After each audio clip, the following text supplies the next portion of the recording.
Wait here, man, while I go in and talk to Luigi.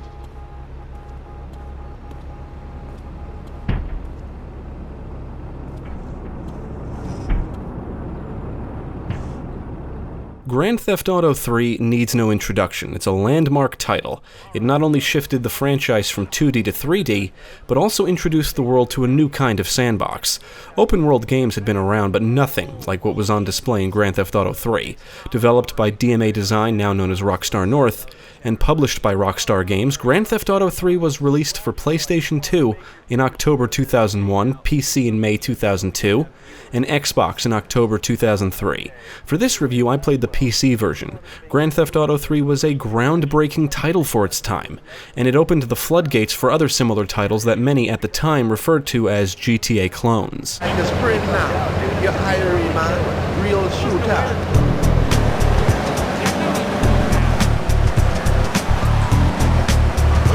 Grand Theft Auto 3 was not only groundbreaking and innovative, but also controversial due to its violence and sexual content.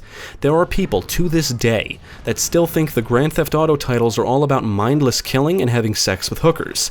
In my experience, it's usually older people that share this mindset. You might think it would have opened the eyes of parents so they could be more informed, and actually read the back of a game box and maybe even glance at the rating.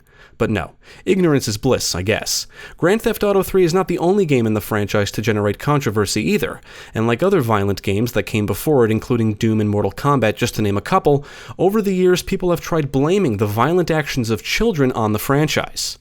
Does the name Jack Thompson ring a bell? He was a lawyer that often argued the Grand Theft Auto games taught children to kill. This dude was dead set on bringing the franchise down along with other violent games. His ridiculous crusades against games made him an enemy of the video game community, and he was disbarred by the Supreme Court of Florida in 2008 for inappropriate conduct. Nothing drives down real estate prices like a good old-fashioned gang war, apart from an outbreak of plague. But that might be going too far in this case. Now, this is a very special review for me because what's referred to as the Grand Theft Auto Trilogy, consisting of Grand Theft Auto 3 and its two successors, Vice City and San Andreas, were a big part of my teenage years. They left a big impact on me, and the trilogy remains as one of my favorite series of video games of all time.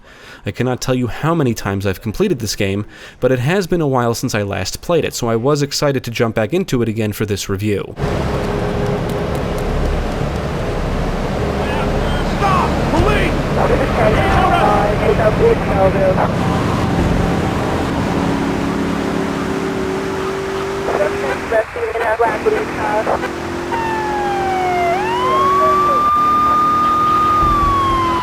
I did install the game from the disk and consulted the game's PC Gaming wiki page for any fixes and tweaks needed to get this running properly on a modern system. I did not install any official updates, so I maintained version 1.0. I believe official updates will break old saves, so if you plan on playing the PC version, I would recommend figuring out which version you want to play. Version 1.0 is recommended for a lot of mods, including certain fan-made patches and mods, which fix more issues than the official patches.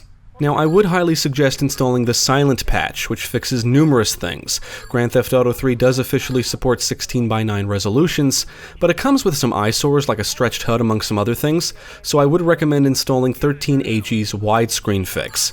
You also might want to check out the SkyGFX mod as well. It can restore the visual aesthetics of the renderware engine from the console versions.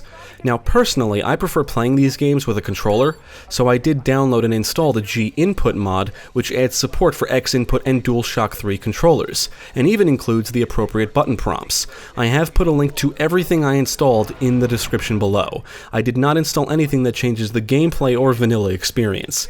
This review will contain spoilers, so if you're sensitive to spoilers, now is the time to stop watching. You have been warned. Now let's take a look at Grand Theft Auto 3 and see what it's all about.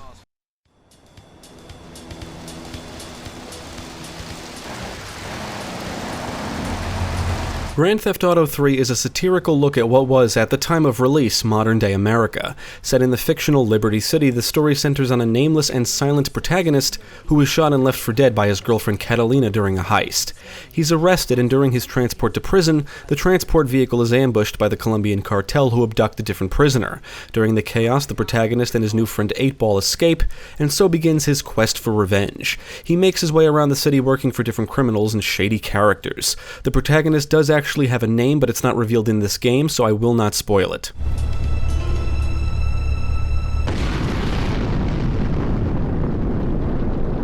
I like the story, but I do think it's the weakest in the trilogy. Since the protagonist is silent, you never really know what he's thinking or how he feels. In some ways, he doesn't really amount to anything in the criminal underworld other than being a reliable lapdog. He basically just does what he's told. Now, I think it's actually humorous that he gets as far as he does without uttering a single word. While I think the stories in the sequels are better, that doesn't mean I think the plot here is bad. In fact, I think it's quite good, and I really enjoy the writing and voice work. Another bent cop. Well, it's a bent world. Just because I lost a few partners, those suckers from Internal Affairs have started sniffing around. Reckon they can smell me. Well, this city is one big open sewer. But I'm gonna need some non-union help. And if you're interested, you know where to find me. Grand Theft Auto 3 has a cinematic charm to it primarily due to the Hollywood talent behind the characters. Plus, much of the writing and tone are clearly influenced by popular films and shows like Goodfellas and The Sopranos. The cast is comprised of a lot of celebrity talent, including Frank Vincent, Debbie Mazar, Joe Pantoliano, Michael Rapaport, Kyle MacLachlan, Robert Loggia, and Michael Madsen. Grand Theft Auto 3 is not the first game to feature celebrity talent, but the amount of talent combined with the writing and style gives the game a cinematic quality that just wasn't present in a lot of other games at the time. I've always looked at the 3D Grand Theft Auto titles as interactive crime and action films of sorts. They reference many popular films and shows and put you right in the action.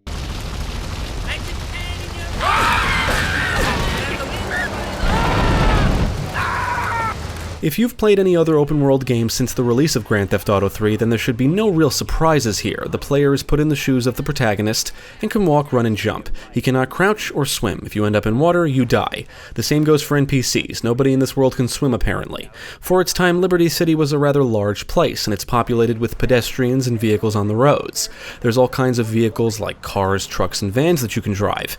Any vehicle you see on the road can be stolen, and driving is easily the best and fastest way to get around. You can also utilize boats and pilot a plane, although flying can take some practice. You're on Chatterbox.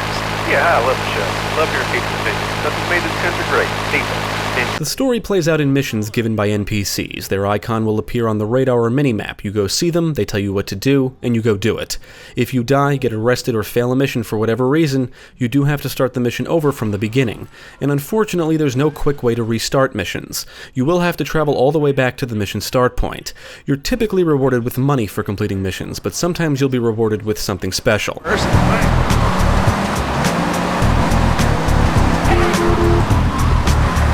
Completing story missions isn't the only way to earn money. There's plenty of side missions and activities that reward you with money, along with other methods like performing stunts in vehicles and killing people and collecting the money they drop. You can also take vehicles to a crusher to make some quick cash. But the real question is, what can you spend money on? Now, compared to the sequels and other titles in the genre out nowadays, not much. In fact, money never really became a problem for me. You can earn a lot very quickly. You can spend it on weapons and ammo at ammunition shops, at pay and spray shops to repair your vehicle and lose any cops on your tail, at 8-ball autos to rig your vehicle with a bomb, and on hookers. Drive up next to a hooker, and when she gets inside, you can take her to a secluded location, and she'll fuck the protagonist, increasing his health. And it can increase beyond the normal max. In amphibious mode, it can cross rivers. So far, I've only hit a few puddles, but it's good to know it's there. With the time I save taking shortcuts through the strip mall parking lot, I can focus on the important things, like gazing longing.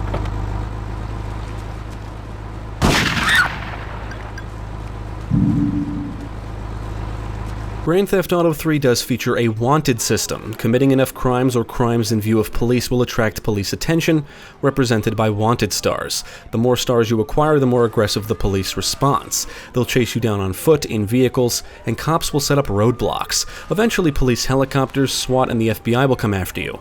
And if you reach a 6-star wanted level, the military gets involved. You can easily lose a 1-star rating by staying away from cops and out of trouble long enough, but 2 or more and you'll need to either find a pay and spray or collect police bribe pickups found in the world. The world does contain other pickups scattered about, including health and armor and adrenaline pills, which will temporarily slow down time.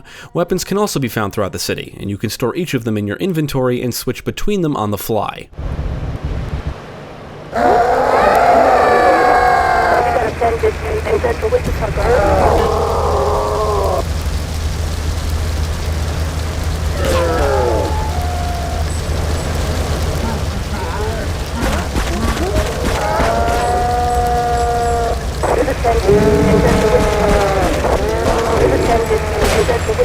Now, unfortunately, when playing with a controller, the camera and targeting feel really clunky in today's world, but I do prefer using a controller when playing these games as mentioned earlier, especially Vice City and San Andreas, and it's mainly because I prefer them for driving and flying. When playing Grand Theft Auto 3 with a controller/console controls, you'll want to lock on or target foes to shoot them.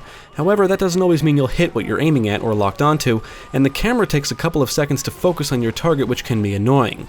It's also easy to target the wrong NPC. Firing without locking on is not ideal because it's harder to actually shoot anything accurately like that.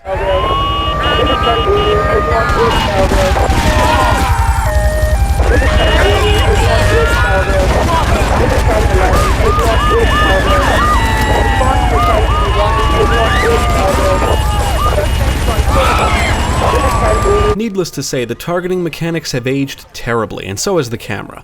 You can't rotate it around the protagonist to see your surroundings, it doesn't always stay behind him when running around, and moving the right stick immediately puts you in a first-person view. As a result of the clunky camera, it's not uncommon to get shot at by enemies you cannot see. Even worse is that the protagonist can't walk or run when firing certain weapons.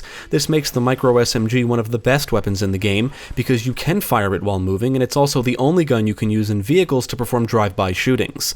The PC version fares a little better when it comes to the controls and camera, because the mouse allows you to easily turn and aim in any direction, and a crosshair eliminates the need to lock on.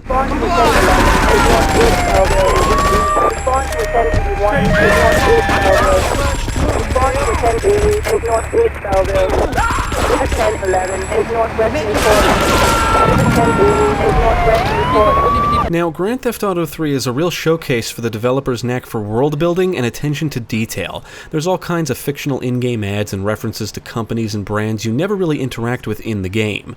But you'll see signs and storefronts that represent the different companies and brands, which helps add to the immersion. The game comes with different radio stations featuring different genres of music, and all songs on Flashback in particular are from the film Scarface. Now, I can't say I'm a huge fan of the music selection, so I always prefer listening to Chatterbox, the talk station featuring Laszlo Jones as the host. He speaks to various callers, including characters from the story, special guests, and the show is broken up by humorous commercials. It is worth noting that the PC version does support custom music, that will play on the custom radio station/MP3 player. And exactly what have I inspired you about? Well, okay, right now I live at home, but pretty soon, like next week, dude, I'm moving out. It's the big 4-0, and it's just time to go. Okay, did you have anything relevant to say? Yeah, dude, that B-dude was bogus. Really bogus. That's all. Great show, Laszlo. The physical version of Grand Theft Auto 3 comes with not just a manual, but also a map of the city, and the developers released all kinds of promotional artwork, typically of various characters among other things. From their marketing and promotional material to the details in the game, Grand Theft Auto 3 proves to be very immersive. And personally, I eat it all up. I love the lore in this universe. I'm always curious about characters and their backstories and events that preceded the story or that occur off-screen. All the little things like referenced characters and events and the fictional brands and companies are essentially minor to the average Joe, but if you take the time to look around, absorb what you're seeing and hearing, and what the developers have created, there's a lot of things that make Liberty City feel like a living, breathing place. This applies to each game in the trilogy too, and I have yet to play an open-world game that captures this same type of immersion like the Grand Theft Auto games.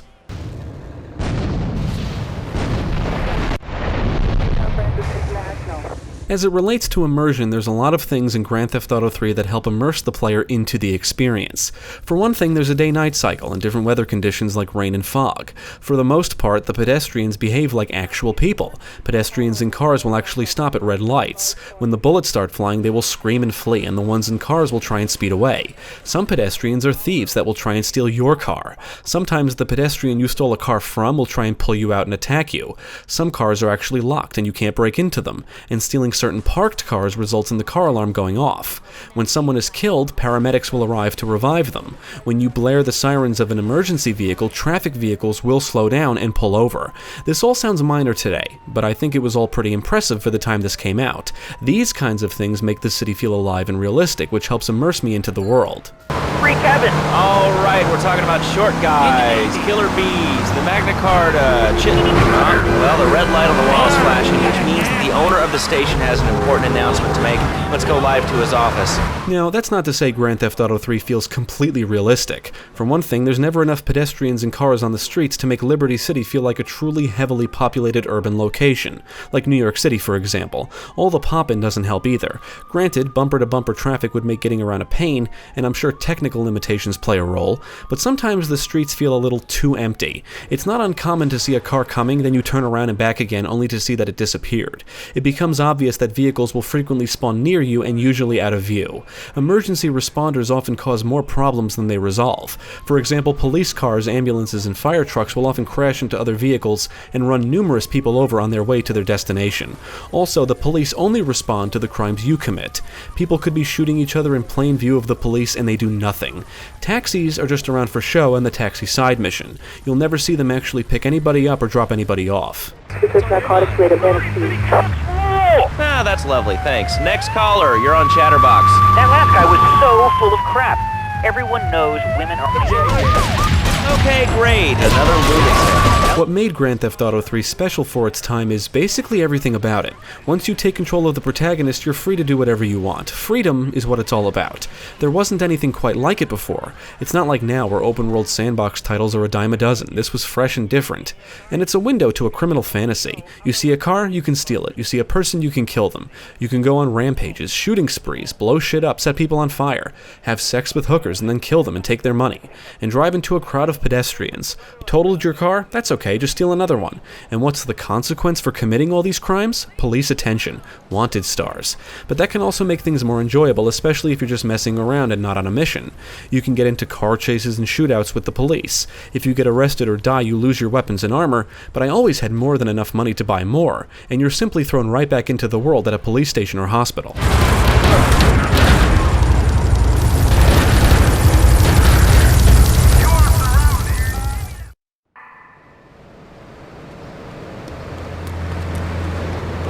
Liberty City consists of 3 islands: Portland, the industrial district, Staunton Island, the commercial district, and Shoreside Vale, the suburban residential area.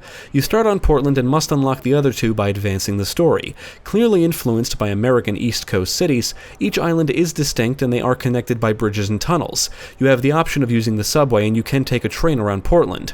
You are completely free to go anywhere you want and do whatever you want in the city or any unlocked islands. I think it's amazing. I used to go out a lot, but I don't have to go out ever again. It's incredible. I don't envy the The city is full of violent gangs, and they make up a major element of the game. Each gang claims different territories around the city, and as you progress you'll befriend certain gangs and piss off others, and the ones that don't like you will attack you on sight. Each gang has unique NPC models, which makes them easy to identify, and they drive their own unique vehicles because fuck being inconspicuous, I guess. What's really cool is the gangs that hate each other can get into shootouts. For example, Chinatown is right next to St. Mark's, and these are homes to 2 rival gangs, the Triads and Mafia. It's not uncommon to see a shootout ensue because one or multiple members of one gang strolled into the other's territory. You will be granted access to different safe houses across the city. These are where you can save your progress, which also advances time 6 hours. They also come with a garage to store vehicles, and I know from past experience that they can randomly disappear, which can be annoying. I think it's more likely to happen if you try cramming numerous vehicles into one garage. Safe houses are also where you can easily access pickups and weapons, which are unlocked by completing the many side missions and activities the game has to offer.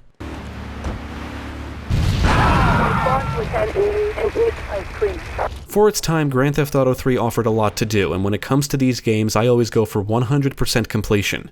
And let me tell you, some of the stuff you have to do is either tedious and or not enjoyable. However, the rewards you get for completing the side stuff is usually very beneficial. There's 100 hidden packages scattered throughout the city to find, and you're rewarded with a pickup at your safe house, like armor and different weapons for every 10 you find.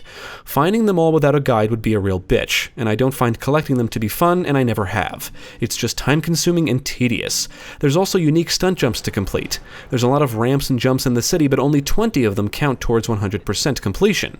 You can also drive people around in a taxi, put out fires with a fire truck, use an ambulance to drive people to the hospital, participate in races, bomb gang vehicles using RC cars rigged with explosives, and deliver cars to different import-export garages.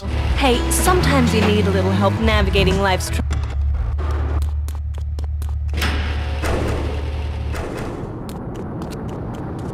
Now, the Paramedic Mission sucks because you have to progress through 12 stages, and each one increases the amount of people you need to rescue. It's just long and drawn out, and if any people die or the ambulance gets destroyed or you run out of time, you fail and have to start over from the beginning. This specific mission structure would carry over to Vigilante and Firefighter missions in subsequent games too, unfortunately.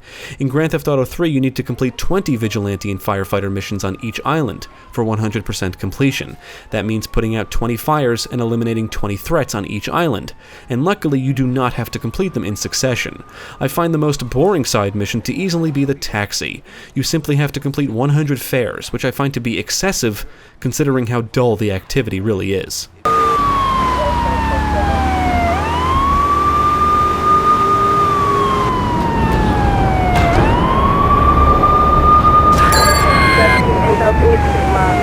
Now, I've always found the Vigilante mission to be somewhat odd, because all the targets are in vehicles, and you're not supposed to get out of the police car. Well, you can, but you can only be out for 1 minute before the mission will end. Regardless, your targets are always in vehicles, and they only get out after their vehicle takes enough damage. This type of mission could have resulted in some really cool firefights and shootouts, but for some reason it's primarily restricted to vehicles. Man, Cherokee's spared you, man. And another thing, what's up with them calling soccer football? Man, you ever watch soccer? I do want to point out what I perceive as an oversight. At a certain point in the game, the Mafia will dislike you, and they are the most overpowered gang in the game, probably even the series. By overpowered, I mean extremely deadly. This is because the Mafia gang members are equipped with pistols and shotguns, and the shotguns can destroy most vehicles in only a few blasts. When a gang dislikes you, it doesn't matter if you're on foot or in a vehicle, gang members will attack you the moment they see you. So when the Mafia dislikes you, that means running or driving through St. Mark's is very dangerous unless you're in the Bulletproof Patriot, which is awarded to you for completing a certain mission. Not even the Rhino, which is a tank, can survive the Mafia. It's absurd.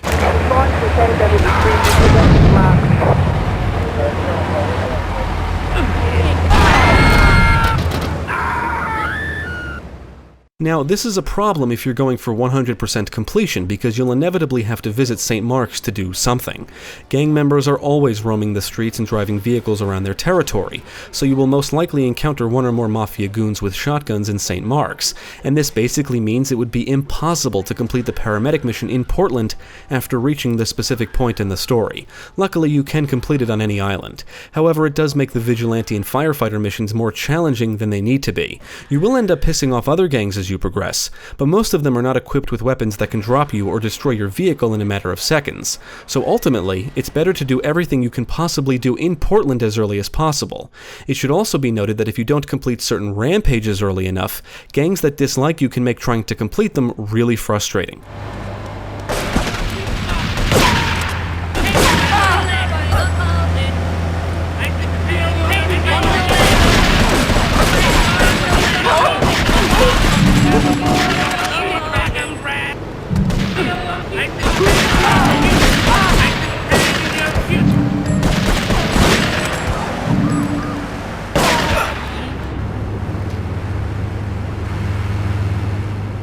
Grand Theft Auto 3 is not a game that holds your hand. You can die quickly if you're not careful, and there are no mission checkpoints. There's no arrows pointing you where you need to go, and there's not even a map of the city to reference in-game, and that does prove to be annoying when playing the game now. The radar or minimap on your HUD will display icons for objectives in certain locations so you can easily get to them.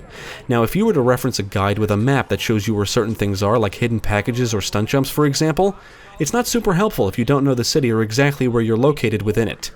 I would recommend memorizing where certain landmarks and buildings are so you can easily get your bearings. Compared to some of the open worlds of today's games, Liberty City will seem small, so it shouldn't take too long to learn the city and how to get to certain places. And there's only a few missions that basically require you to know your way around. What we should do is herd them up and put them on an island. I am the president of a group called Citizens Raging Against the Phone. Crap? Exactly. Your organization's called Crap. What kind of moron are you? You want to round people up for using a phone? But you're calling up on a phone to tell the world about it. I do like the atmosphere, design, and layout of Liberty City. However, I do think the layout of Shoreside Vale in particular is terrible for certain side missions. The island consists of two major what I'll call regions connected by a bridge, dam, and tunnel. There's also a wooden bridge/jump in one region that will take you to the other, but it's twisted at the end and can result in your car flipping over, and vehicles that end up upside down will automatically blow up after several seconds. Anyway, this layout makes missions like Firefighter and Vigilante a real pain in the ass. The locations of your objectives during these missions are randomized, and you never know where the next one will be. Plus, you're given a time limit to complete them. So when your objective is in the other region, you'll want to get to the bridge, dam, or tunnel just to get across, which can be time-consuming depending on where you're located, and it may seem like you don't have enough time to get to your objective. Alternatively, you can try driving off the jump in the one region, but you risk destroying your vehicle.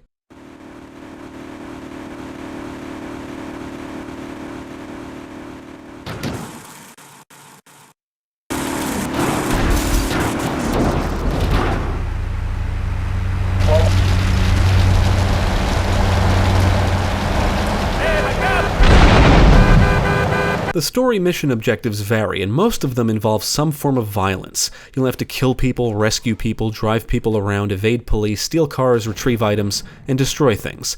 The protagonist will act as a getaway driver, assassinate people, participate in gang wars, and commit numerous acts of Grand Theft Auto. Playing the game now, the missions come across as very simple and lack layers. Go here and kill this person, or steal a car, or retrieve something and bring it to this location. That's how simple it always is. There's not a lot of twists and turns or exciting scripted events or sequences like you would experience in the sequels. You won't be shooting at people from helicopters or sneaking around or getting into scripted action-packed car chases or doing jobs that prepare you for a heist or anything like that. By today's standards, the missions in Grand Theft Auto 3 are very simple and straightforward.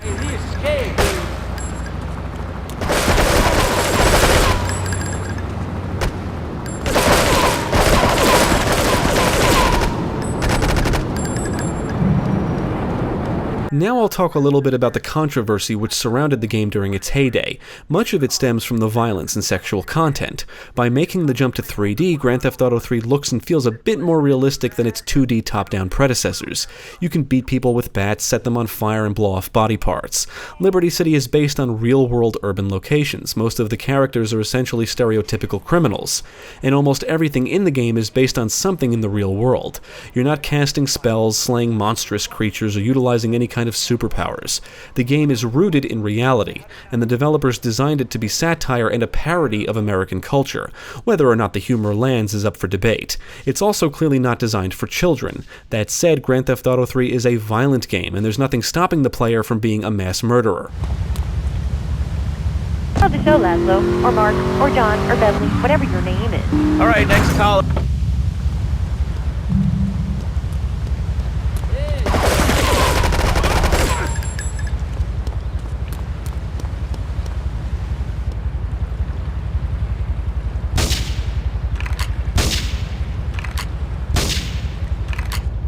There are plenty of ways to kill people in Grand Theft Auto 3, and I'll be the first to admit that killing people in this game is a ton of fun.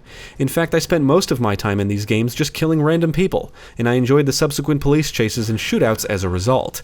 After I completed the game to 100%, I would just mess around and shoot people because I could. Although I found it more fun to get into firefights with gang members. This is a game that lets me do things I would never do in real life. It's an escape.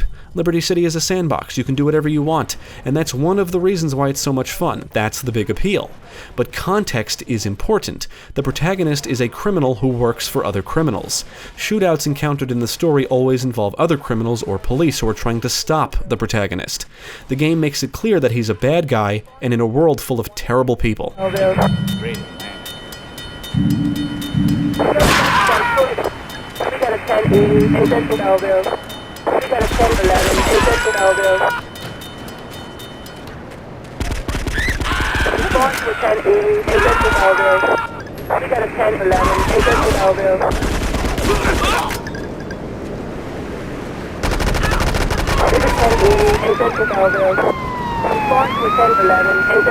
When it comes to the visual presentation, Grand Theft Auto 3 has not aged all that well. Low res and blurry textures are noticeable. I witnessed a lot of clipping, and pop-in is rampant. Not only did I witness pedestrians and vehicles popping in the distance, but they would often pop in low detail and then noticeably change to their more detailed models when I got close enough. The same goes for buildings. Cutscenes also highlight the fact that every character's hands are just lumps. The fingers aren't separated, so I've always found watching the characters point and make hand gestures to be somewhat humorous. I do think the Xbox version looks much better. It features real-time reflections, better textures, and more detailed character models. If you're interested, you can download an Xbox conversion mod for the PC version, which makes it look more like the original Xbox game. I tried it out once before years ago, and remember it being impressive. Just log on to petsovernight.com and we'll send you a giraffe.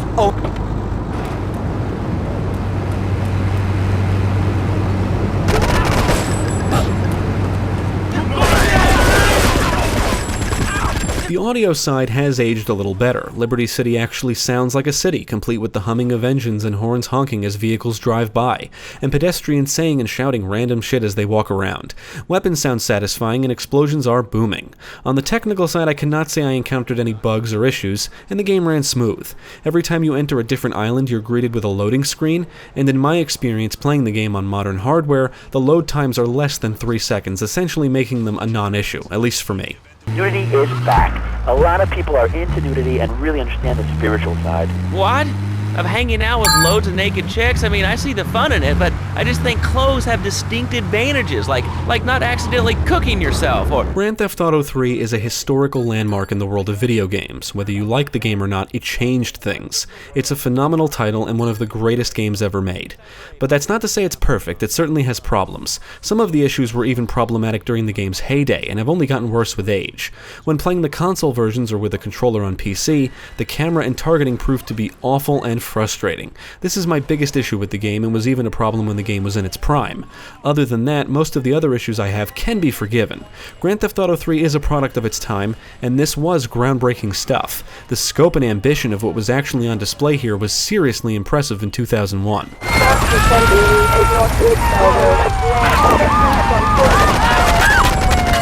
Take it down!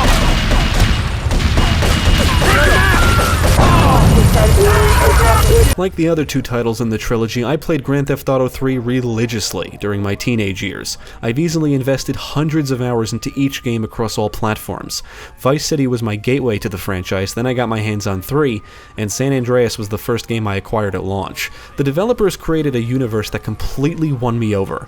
I got so invested into this franchise that you could have called me obsessed, and I still love it. Each world has a unique personality and charm, and I love the stories, characters, and humor. And I don't just mean in relation to the plots, but everything. From the fictional brands to what you hear on the radio stations, I love it all. Every time I play these games, I get completely immersed into this universe just because of how well it's crafted. Let's go over here and talk...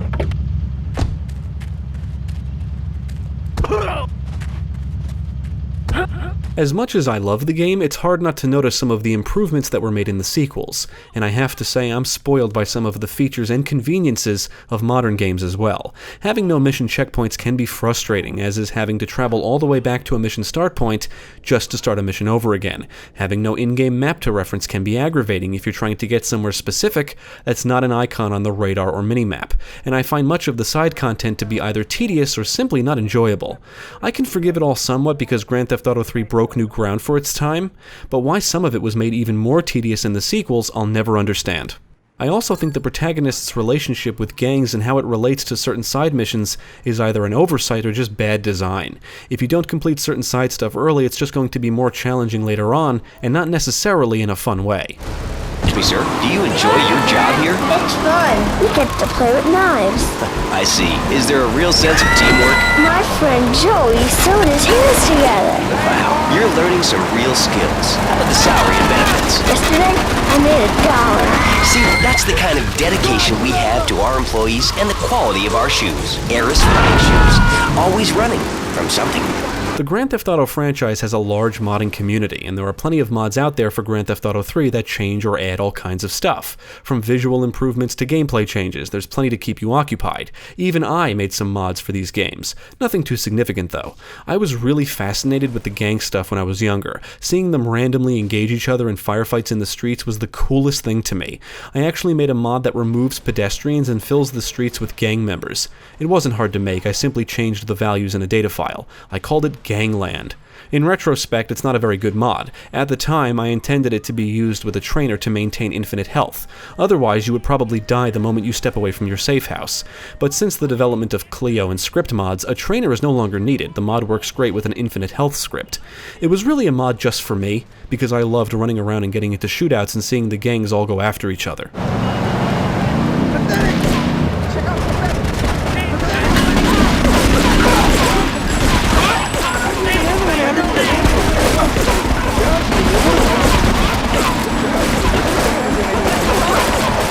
Ultimately, I would absolutely recommend Grand Theft Auto 3. It's a historical piece of work. If you enjoy open-world sandbox titles, this is one you should definitely check out just because of its importance to the genre.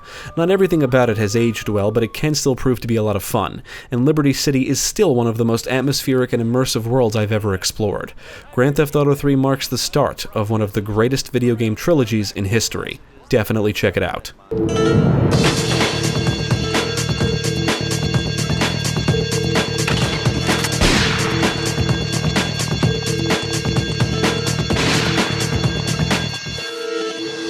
Sorry, babe. I'm an ambitious girl. You're just small time.